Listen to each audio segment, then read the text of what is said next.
Welcome to The Explainer. Today we're diving into a story of a victory hidden inside another one, and the incredible, profound cost of a secret that was kept for an entire generation. This is the story of warriors who are commanded not just to fight, but to be silent. Just let that sink in for a moment. While the rest of America was celebrating the end of the war with ticker-tape parades, a group of soldiers, whose unique skill was absolutely crucial to that victory, were ordered into a totally different kind of battle, one of complete and total silence. Okay, so picture this. It's 1945. The world just erupts in celebration. Victory is finally declared. But for the Navajo Code Talkers, who created and used an unbreakable code in their own language, well, the war was a long, long way from over. This slide just lays it all out, doesn't it? It shows these two completely separate realities happening at the exact same time. You've got the public victory on one side, parades, medals, national heroes, and then on the other side, a secret victory.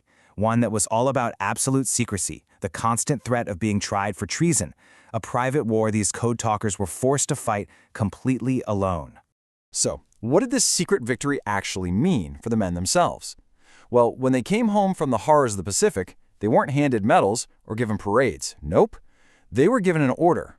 And let's be clear, this wasn't some polite request. This was a mandate, backed by the full, crushing weight of the United States government. It basically classified their actions, their memories, their experiences, even their own native language as top-secret state information. Just speaking the truth about what they did was now an act of treason. But you know, the deepest cut from this order wasn't political or military. It was deeply, deeply personal. It was spiritual. It struck right at the heart of their culture and their ability to heal. You see, for generations, Diné warriors have had this sacred, absolutely essential way of healing from the trauma of combat. It's called the Enemy Way ceremony. Think of it as a spiritual cleansing, something they had to do to restore balance and to properly come back home to their community. And here it is, the most devastating consequence of all. You simply cannot be spiritually cleansed of a war that you are forbidden from admitting you even fought.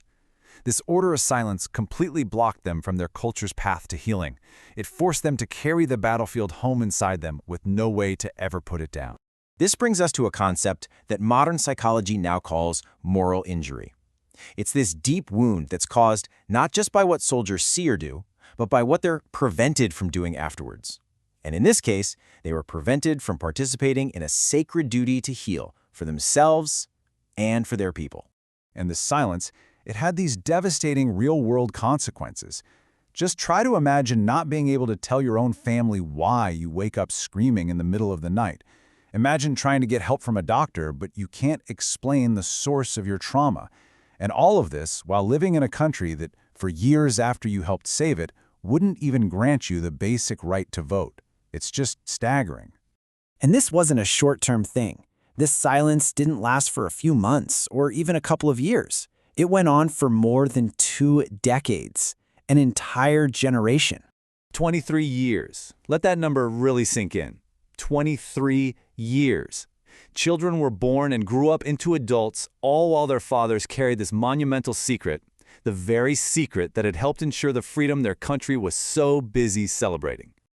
This timeline really puts that long silence into perspective, right? You have the start of the Cold War, which created this intense atmosphere of paranoia. Then, in 1953, the execution of the Rosenbergs for espionage.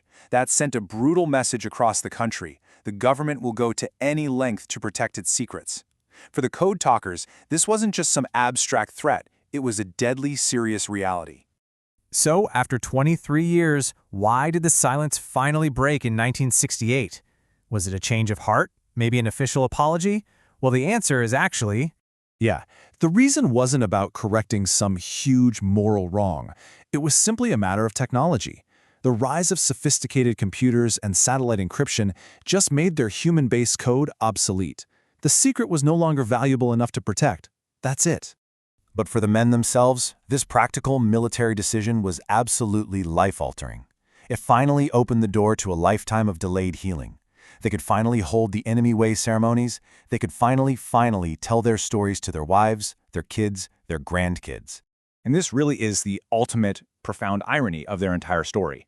The U.S. government had spent decades actively trying to erase Navajo culture, to beat the language out of children in brutal boarding schools.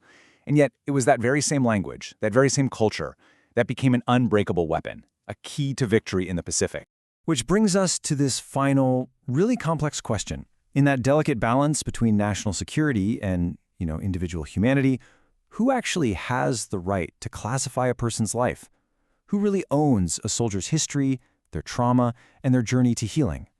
Is it the soldier who lived it, or the state they served?